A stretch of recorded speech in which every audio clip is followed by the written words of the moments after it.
प्रधानमंत्री नरेंद्र मोदी ने आज देश को संबोधित किया और अपने रेडियो कार्यक्रम मन की बात के जरिए लोगों को ये समझाने की कोशिश की कि लॉकडाउन करना कितना जरूरी था। वहीं देश भर में लागू 21 दिनों के लॉकडाउन के पलायन के बीच केंद्र सरकार ने राज्यों को निर्देश दिया है कि वह शहरों में लोगों की आवाजाही को बंद करे। सरकार ने सख्ती बरतते हुए कहा कि लॉकडाउन का उल्लंघन करने वालों को 14 दिन के लिए आइसोलेशन में भेजा जाएगा। के चलते पलायन की खबरों को गंभीरता से लेते हुए केंद्र सरकार ने राज्यों को एक बार फिर निर्देश जारी किए हैं। इस पूरे मामले को सख्ती से निपटने का आदेश देते हुए केंद्र सरकार ने साफ कहा है कि अगर नियमों को तोड़ा गया, लॉकडाउन के चलते लोग इधर से उधर यात्रा करते रहे तो इनको 14 दिन के लिए आइसोलेशन में भेजा जाएगा।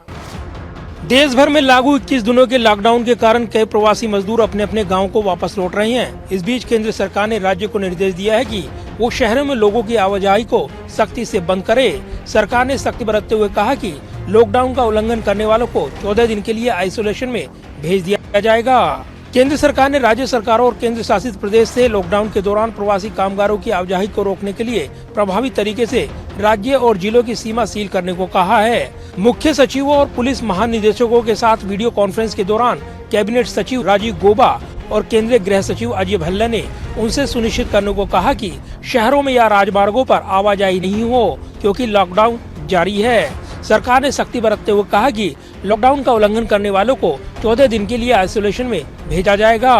अपनी एडवाइजरी में केंद्र सरकार ने राज्यों से कहा कि ये नोट किया गया है कि बड़े और सभी राज्यों और केंद्र शासित प्रदेशों में दिशा निर्देशों का प्रभावी कार्यान्वयन हुआ है।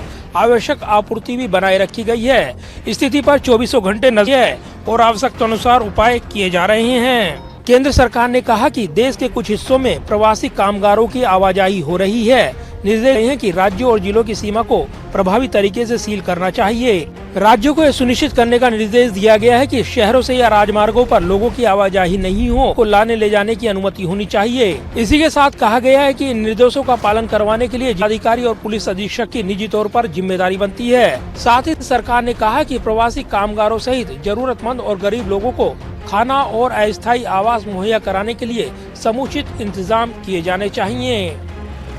केंद्र सरकार ने कोरोना के चलते लॉकडाउन का आदेश दिया, लेकिन पलायन ने इसको ब्रेक डाउन कर दिया। लिहाजा केंद्र सरकार ने अब राज्यों को सख्ती से पेश आने के निर्देश दिए हैं। साथ ही पलायन कर रहे लोगों की यात्राओं को लेकर भी आगाह किया है कि अगर ऐसा जारी रहा तो उनको आइसोलेशन सेंटर भेज दिया जाएगा।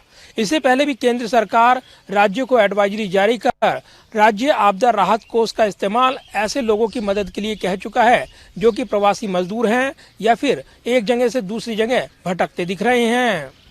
कैमरामैन मनोज कोहली के साथ प्रदीप कुमार, टोटल न्यूज़, दिल्ली।